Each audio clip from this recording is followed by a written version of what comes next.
اعوذ باللہ من الشیطان اللعین الرجیم بسم اللہ الرحمن الرحیم وبہ نستعین وہو خیر الناصر ومعین اللہم صلی علی محمد وآل محمد وعجل فرجہ۔ تمام تر ناظرین و سامعین کو میں سید حماد علی زیدی اپنے اس پوڈ کاسٹ میں، اس خصوصی پروگرام میں کہ جو ارمغان نجف کے زیر اہتمام منعقد کیا جاتا ہے اور یوٹیوب پر تمام تر مومنین کے لیے انتہائی مستفید اور انتہائی ایسی مخصوص گفتگو کو ہم مد نظر رکھتے ہوئے علماء کرام کو یہاں پر دعوت دیتے ہیں کہ جن سے مومنین اپنے روزمرہ کی زندگی میں زیادہ سے زیادہ بہتر ترین اعمال کو شامل کر سکیں۔ بس اسی کوشش اور اسی سلسلے میں ہماری یہ نشریات آپ کی پیش خدمت ہیں۔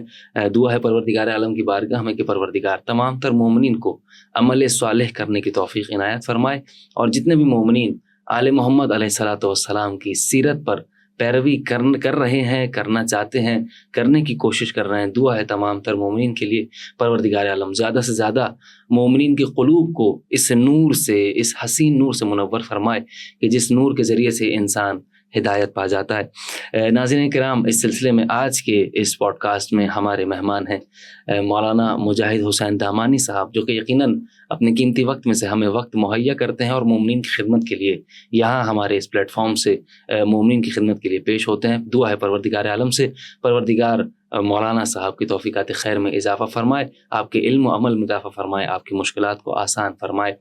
میں اس سے پہلے کہ گفتگو کا آغاز کیا جائے، میں تمام تر مومنین کو بتاتا چلوں کہ آج کے ہمارے اس پوڈ کاسٹ کا موضوع توکل ہے، کہ یقیناً جو مومنین کی زندگی میں انتہائی اہمیت کا حامل تو ہے ہی ہے، لیکن ساتھ میں اسے سمجھنا بھی ضروری ہے۔ ایسے الفاظ کے جو مشہور تو بہت زیادہ ہوتے ہیں، لیکن ان کا معنی بھی لوگ نہیں سمجھ پاتے کہ حقیقت میں کیا معنی ہے۔ تو اسی سلسلے میں ہمارے ساتھ موجود ہیں، آئیے آپ کو خوش آمدید کہتے ہیں۔ السلام علیکم ورحمۃ اللہ۔ وعلیکم السلام ورحمۃ اللہ۔ کیسے مزاج ہیں؟ الحمدللہ، مولا آپ کو سلامت رکھیں۔ بہت شکریہ کہ میں ارمغان نجف کی مکمل ٹیم کی جانب سے آپ کا تہہ دل سے ممنون و مشکور ہوں کہ آپ نے یہاں پر اپنا وقت خاص کیا۔ مولا آپ کو سلامت رکھیں ہمیشہ۔ آغا صاحب، میں چاہوں گا کہ آج کے ہمارے اس موضوع کو مد نظر رکھتے ہوئے آپ ہمارے پروگرام کو آگے بھی بڑھائیں گے یقیناً، لیکن اول سوال میرا اسی انٹرو میں ہی ہے کہ توکل کا حقیقی معنی کیا ہے؟ جی، توکل دراصل لفظ وکلا جو بھروسے کے معنی میں ہے اس سے مشتق ہوتا ہے، اور قرآن مجید میں بھی یہ لفظ مختلف آیتوں میں آیا ہے، احادیث میں بھی موجود ہے، دعاؤں کی کتابوں میں موجود ہے، جہاں مراد یہ ہوتی ہے کہ انسان اپنے پروردگار پر بھروسہ کرتے ہوئے کسی کام کو انجام دے، امید صرف اور صرف اپنے رب سے رکھے، اور اس کے بعد کوشش کرے۔ تو جب ایک جسمانی کوشش ہوتی ہے اور اس کے ساتھ ایک روحانی عمل ایڈ ہو جاتا ہے جو توکل ہے، تو اسے ایک فاسٹ ٹریک مل جاتا ہے کام کو نتیجے تک پہنچنے کے لیے۔ سبحان اللہ۔ اسے کہتے ہیں توکل، بھروسہ پروردگار عالم کی ذات پر۔ اب یہ لفظ چونکہ اس کا معنی بھروسہ ہے، صرف اور صرف پروردگار کے ساتھ مخصوص نہیں ہے، یہ لفظ دوسری طریقوں سے بھی استفادہ کیا جاتا ہے، جیسے اللہ کے نبی صلی اللہ علیہ وآلہ وسلم کی حدیث ہے کہ دعا بھی ہے کہ اللہم لا تکلنی الی نفسی طرفۃ عین ابدا۔ سبحان اللہ۔ اب یہاں بھی یہ لفظ وکلا استعمال ہوا، لیکن اس طریقے سے استعمال نہیں ہوا جس طریقے سے توکل والی قرآن مجید کی آیتوں میں استفادہ کیا جاتا ہے۔ یہاں اس دعا میں مطلب یہ ہے، ترجمہ یہ ہے کہ پروردگار تو مجھے پر یہ رحم فرما کہ مجھے اپنے حال پر نہیں چھوڑ دینا، اللہ اکبر، کہ ایک لمحے کے لیے بھی میں اپنے حال پر، اپنے خود پر بھروسہ کروں، ایسا نہ ہو۔ تو یہاں مراد کیا ہے؟ مراد یہ ہے کہ پروردگار تیرا فیض، تیرا لطف، تیرا کرم وہ مجھ پر ہمیشہ جاری و ساری رہے، اس لیے دعا کرتے ہیں اللہم لا تکلنی الی نفسی طرفۃ عین ابدا، سبحان اللہ، کہ پلک جھپکنے کے لیے بھی پروردگار تو مجھے خود مجھ پر نہیں چھوڑ دینا۔ کیوں؟ اس لیے کہ انسان دراصل کنیکٹڈ ہے اپنے پروردگار کے ساتھ۔ آپ نے بجلی گھر کو بھی دیکھا ہے اور اپنے گھر کی بجلی کو بھی دیکھا ہے. بالکل. جو گھر کی بجلی ہے وہ مسلسل کنیکٹڈ ہے بجلی گھر کے ساتھ. بجلی گھر میں بھی وہی بجلی ہے جو آپ کے گھر میں بجلی ہے, اور جو گھر میں ہے بجلی وہی بجلی گھر میں بھی ہے, لیکن دونوں کے اندر فرق ہے. فرق یہ ہے کہ بجلی گھر آپ کے گھر کی بجلی کا محتاج نہیں ہے, کیا لیکن جو آپ کے گھر میں بجلی آ رہی ہے وہ لمحہ ب لمحہ بجلی گھر کے ساتھ کنیکشن رکھنے کی وجہ سے محتاج ہے. کیا خوبصورت مثال. ایک لمحے کے لیے اگر کنیکشن ٹوٹا تو یہاں تو اندھیرا ہو جائے گا جو آپ کے گھر میں بجلی ہے, لیکن بجلی گھر میں اندھیرا نہیں ہوگا. بالکل اسی طریقے سے فیض الہی بھی ہے کہ اللہ کا فیض مسلسل جاری و ساری ہے انسان پر. انسان محتاج ہے اس فیض کو استفادہ کرنے کے لیے اپنے پروردگار سے کنیکشن کا. اگر لمحے بھر کے لیے بھی یہ کنیکشن ٹوٹتا ہے تو یہ اندھیرے میں چلا جائے گا, جبکہ پروردگار عالم کو کوئی نقصان نہیں ہوگا. سبحان اللہ, سبحان اللہ, جزاک اللہ. انتہائی حسین مثالوں کے ساتھ آپ نے بہت واضح انداز میں اس کی وضاحت فرمائی. اور مولانا ضروری بھی یہی ہے کہ مثلا اکثر لوگ چیزوں کا استعمال کرتے ہیں, خاص طور پر ان مخصوص الفاظ کا استعمال زندگی میں تو ہوتا ہے, نارمل دنوں میں روٹین میں ہوتا ہے, لیکن زیادہ تر لوگوں کو اس کا معنی ہی نہیں پتہ ہوتا. مثال کے طور پر لفظ دعا ہے, اب لوگ ایک دوسرے سے بڑی التماس کرتے ہیں, دعا کی التماس ہے, دعا کی التماس ہے. حقیقی لفظ دعا کا معنی لوگوں کو تک نہیں معلوم. تو یقیناً آپ نے بہت خوبصورت انداز میں بیان فرمایا. اگر صاحب اگلے سوال کی جانب چلتے ہیں, اور ہمارے پاس سوال موجود ہے کہ توکل کا اسلامی نظریہ کیا ہے. یعنی قرآن و حدیث میں, یعنی ایک تو وہ توکل ہے کہ چلیں بھروسہ, اور ایک وہ چیز کہ جس کے سہارے ہم چل رہے ہیں, جس کے آسرے میں ہم ہیں. اب یہ ہمارے والدین کے لیے بھی استعمال ہو سکتا ہے. یعنی ایک چھوٹا بچہ آسرے پہ ہوتا ہے ماں باپ کے کہ وہ کروائیں گے تو کیا جائے گا, یعنی کھانا کھلائیں گے تو اس کو غذا ملے گی. یہ قرآن و حدیث میں کیا اس کا نظریہ ہے کہ کس طرح کا بھروسہ ہو عبد و معبود کے درمیان, خالق و مخلوق کے درمیان, ساجد و مسجود کے درمیان. یہ ایک حسین ترین رشتہ ہے, اور بھروسے کے حوالے سے بھی کافی بیانات دیکھے جاتے ہیں. تو اسی حوالے سے آپ بیان فرمائیں کہ قرآن و حدیث میں توکل کے حقیقی کیا معنی واضح ہوتے ہیں. جی ہاں, سورہ طلاق کی 2 اور 3 آیت کے اندر پروردگار عالم نے اصول دیا ہے, ایک پرنسپل دیا ہے توکل کے اعتبار سے, جہاں پروردگار عالم تقوی کے بارے میں بیان کر رہا ہے کہ وَمَن يَتَّقِ اللَّهَ يَجْعَلْ لَهُ مَخْرَجًا وَيَرْزُقْهُ مِنْ حَيْثُ لَا يَحْتَسِبُ, کہ جو شخص اللہ سے اور اللہ کے عذاب سے ڈرتا ہے, بچتا ہے, تو اللہ اسے ایک ایسی راہ نکلنے کی دے دیتا ہے, ایسی صورت پیدا کر دیتا ہے کہ وہ جس بھی مصیبت میں ہے پروردگار اسے اس مصیبت سے نکال دیتا ہے. وَيَرْزُقْهُ مِنْ حَيْثُ لَا يَحْتَسِبُ, اور اسے رزق پہنچاتا ہے ایسی جگہ سے جہاں سے اس کو گمان بھی نہیں ہوتا. پھر اس کے بعد پروردگار عالم فرماتا ہے وَمَن يَتَوَكَّلْ عَلَى اللَّهِ فَهُوَ حَسْبُهُ, کہ جو شخص بھی اللہ پر بھروسہ رکھتا ہے, توکل کرتا ہے, اللہ پر تکیہ کرتا ہے, اللہ ہی اس کے لیے کافی ہے.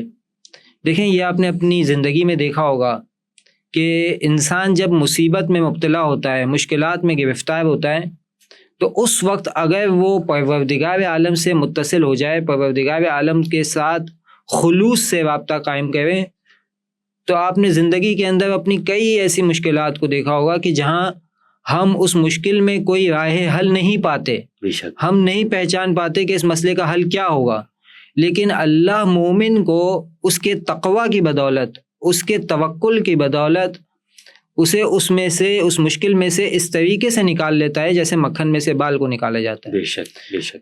تو یہ پروردگار عالم کی جانب سے قرآن مجید کے اندر امید دلانے والی آیت ہے کہ من یتق اللہ یجعل لہ مخرجا, جو اللہ کا تقوی اختیار کرتا ہے اللہ اس کے لیے نجات کی صورت پیدا کر دیا کرتا ہے. من یتوکل علی اللہ فہو حسبہ, جو اللہ پر بھروسہ کرتا ہے اللہ ہی اس کے لیے کافی ہے. اور صرف یہی نہیں, قرآن مجید میں دوسری آیتوں کے اندر بھی پروردگار عالم ارشاد فرماتا ہے ان اللہ یحب المتوکلین یا وعلی اللہ فلیتوکل المؤمنون, کہ اللہ ہی پر مومنین کو بھروسہ کرنا چاہیے, اور اللہ بھروسہ کرنے والوں کو دوست رکھتا ہے. تو یہاں قرآن مجید کی آیات کے اندر پروردگار عالم نے خود بھی انسان کو یہ گائیڈنس دی ہے کہ اگر تم صحیح طریقے سے اپنے معاملات کو نتیجے تک پہنچانا چاہتے ہو اور اپنے ارادوں کو کام کے اختتام تک مستحکم رکھنا چاہتے ہو تو توکل کا سہارا رکھو. جیسے کہ شاعر کہتا ہے کہ ارادے جن کے محکم ہوں، نظر جن کی خدا پر ہو، فلا تم خیز موجوں سے وہ گھبرایا نہیں کرتے. سبحان اللہ. تو یہ جب انسان پروردگار عالم سے متوکل ہوتے ہوئے، بھروسہ کرتے ہوئے پروردگار عالم کے اوپر اپنے کاموں کو انجام دیتا ہے تو خدا بھی اس کے لیے نجات کی صورت پیدا کرتا ہے. اور جہاں آپ حدیث میں دیکھتے ہیں تو رسول اکرم صلی اللہ علیہ وآلہ وسلم سے حضرت جبرائیل نے پوچھا، حضرت جبرائیل علیہ السلام نے پوچھا کہ مت توکل علی اللہ عز وجل، اے اللہ کے حبیب آپ یہ بتائیے کہ پروردگار عالم پر توکل کے کیا معنی ہیں؟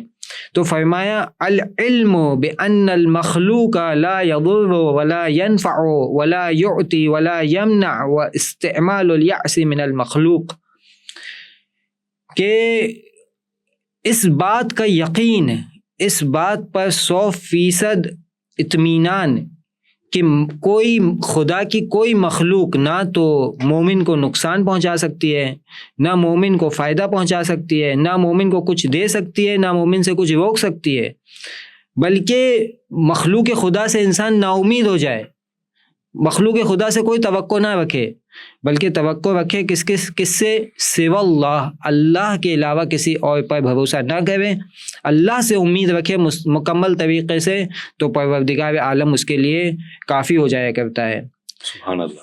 فَإِذَا كَانَ الْعَبْدُ كَذَلِكَ لَمْ يَعْمَلْ لِأَحَدٍ سِوَى اللَّهِ، جب بندہ خدا ایسا ہو جاتا ہے کہ وہ سوائے خدا کے کسی اور کے لیے کام نہیں کرتا، وَلَمْ يَرْجَ، اور کسی اور سے امید بھی نہیں رکھتا، وَلَمْ يَخَفْ سِوَى اللَّهِ، اور اللہ کے علاوہ کسی سے ڈرتا نہیں ہے، وَلَمْ يَطْمَعْ فِي أَحَدٍ سِوَى اللَّهِ، اور اللہ کے علاوہ کسی اور سے خواہش نہیں کرتا، فَهَذَا هُوَ التَّوَكُّلُ، تو یہ وہ توکل ہے کہ جو پروردگار عالم طلب کر رہا ہے.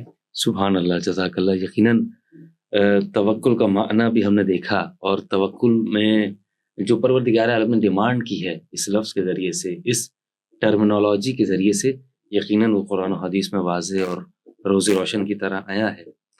آج صاحب اگلے سوال کی جانب چلتے ہیں، اور ہمارے پاس سوال یہ موجود ہے کہ توکل ہم نے سمجھ لیا کہ کس چیز کو کہا جاتا ہے، قرآن و حدیث میں کیا ڈیمانڈ کی جا رہی ہے اس لفظ کے ذریعے سے، وہ بھی آپ نے آسان انداز میں بیان فرمایا. اکثر یہ بتائیے کہ کیا توکل اور رضا من اللہ میں کوئی فرق ہے؟ اللہ کی مرضی اور توکل، یعنی ہم اپنی طرف سے کوئی عمل نہیں کر سکتے، ہم اپنی مرضی نہیں چلا سکتے، فقط ہمیں توکل کرنا ہے اللہ کی رضا پر.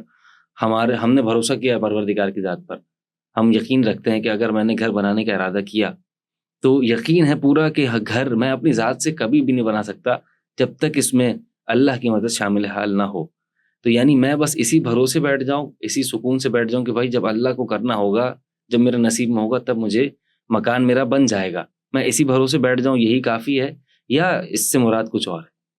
دیکھیے قرآن مجید میں پروردگار عالم ارشاد فرماتا ہے لیس للانسان الا ما سعی، انسان کو جو کچھ ملتا ہے وہ اس کی کوشش کے سبب ملتا ہے. سبحان اللہ. رسول خدا محمد مصطفیٰ صلی اللہ علیہ وآلہ وسلم نے ایک مرتبہ دیکھا کہ ان کا ایک صحابی اپنی اونٹنی کو صحرا میں چھوڑ کر آ گیا، اور آ کر اللہ کے نبی سے ملاقات کی.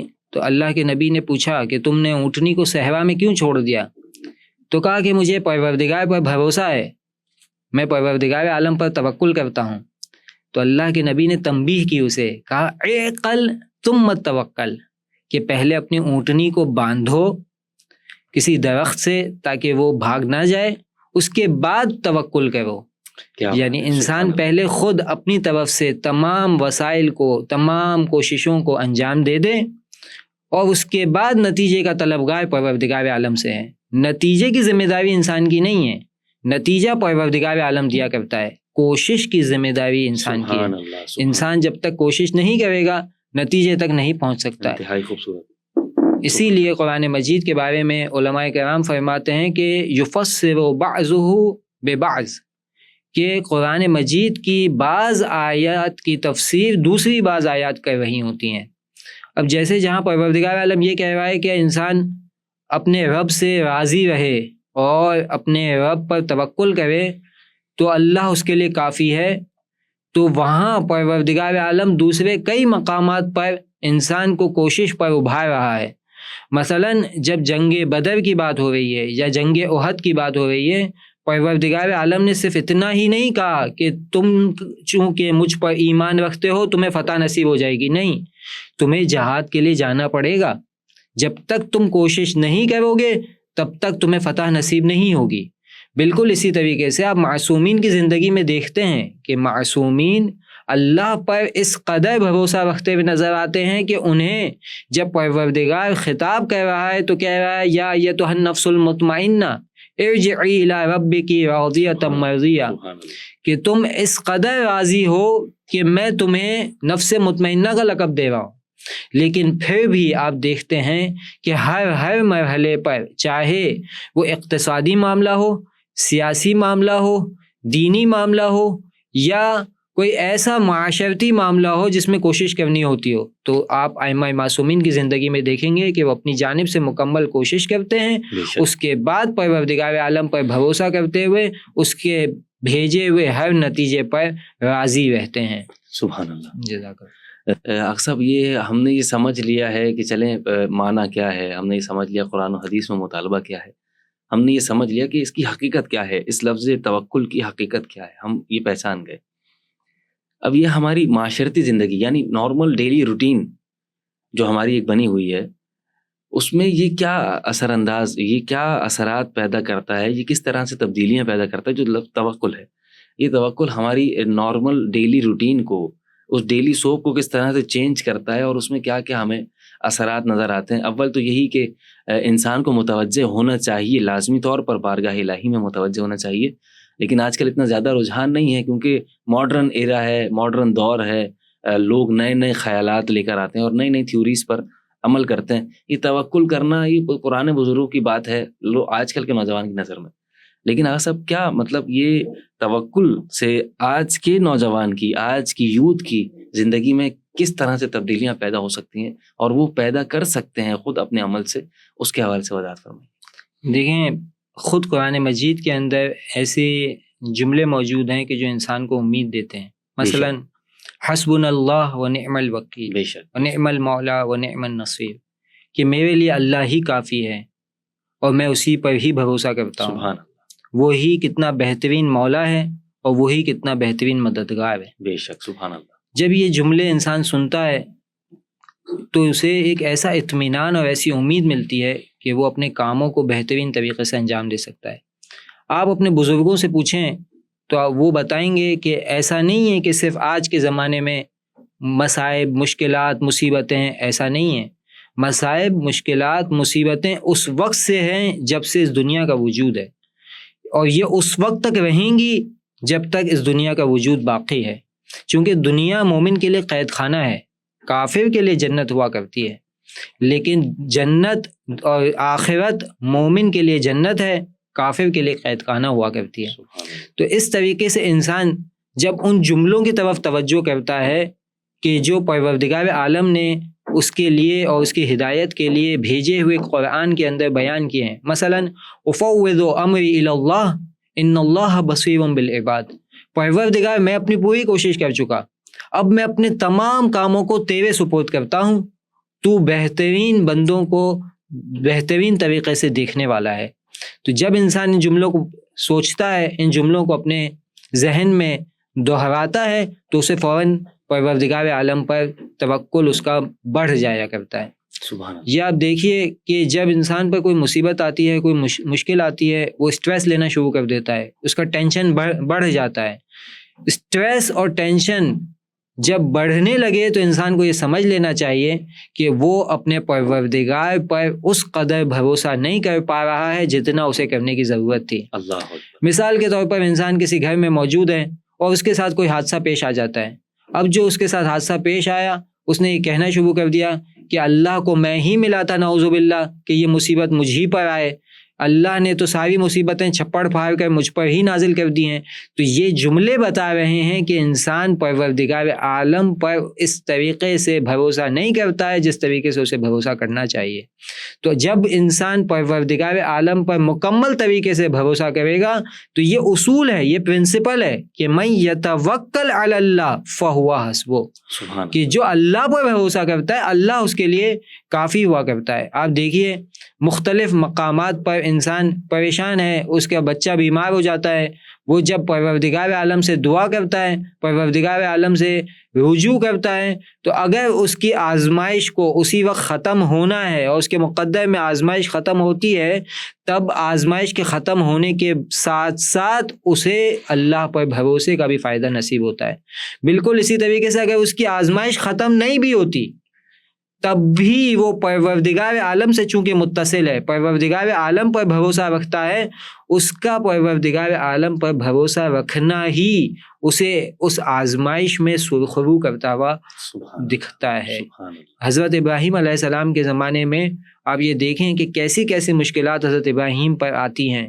نمرود حضرت ابراہیم علیہ السلام کو آگ میں پھینک دیتا ہے، منجنیق کے ذریعے سے آگ میں پھینک رہا ہے، اور ایک کوئی چڑیا یا کوئی چھوٹا سا پرندہ آ کر حضرت ابراہیم علیہ السلام سے پوچھتا ہے کہ اے اللہ کے نبی، کیا آپ مجھ سے کسی مدد کے طلبگار ہیں، میں آپ کی مدد کر سکوں؟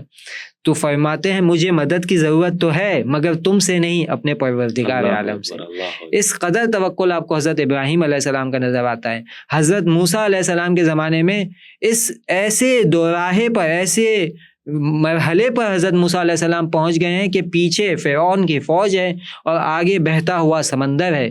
لیکن حضرت موسیٰ علیہ السلام جب دیکھ رہے ہیں کہ یہ سمندر موجود ہے، بنی اسرائیل کے افراد حضرت موسیٰ علیہ السلام سے یہ کہتے ہیں کہ اب آپ کیا کریں گے؟ تو حضرت موسیٰ علیہ السلام فرماتے ہیں کہ جس رب نے مجھے نبی مقرر کیا ہے وہی میرے لیے راہ کو ہموار کرے گا، اور پروردگار انہیں اس مصیبت سے نجات دیتا ہے.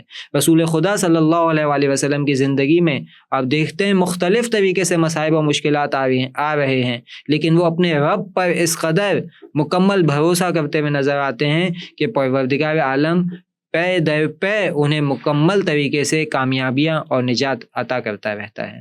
سبحان اللہ، جزاک اللہ آغا صاحب. یقیناً آپ نے بہترین انداز میں تمام تر سوالات کے جوابات عنایت فرمائے. میں آپ کا تہہ دل سے ممنون و مشکور ہوں کہ آپ نے اپنا وقت خاص کیا. ناظرین کرام، ہماری یہ کوشش ہوتی ہے کہ ہم مختصر وقت میں جامع اور انتہائی فائدے بخش گفتگو کو آپ کی خدمت میں پیش کریں. آپ کی حوصلہ افزائی سے ہماری مزید حوصلہ افزائی ہوتی رہے گی. تو جڑے رہیے ارمغان نجف کے یوٹیوب چینل سے اور ایسی سیر حاصل گفتگو سے استفادہ حاصل کرتے رہیے. انہی تمام تر معروضات کے ساتھ اجازت دیجیے اپنے میزبان سید حماد علی زیدی کو. والسلام علیکم ورحمۃ اللہ وبرکاتہ.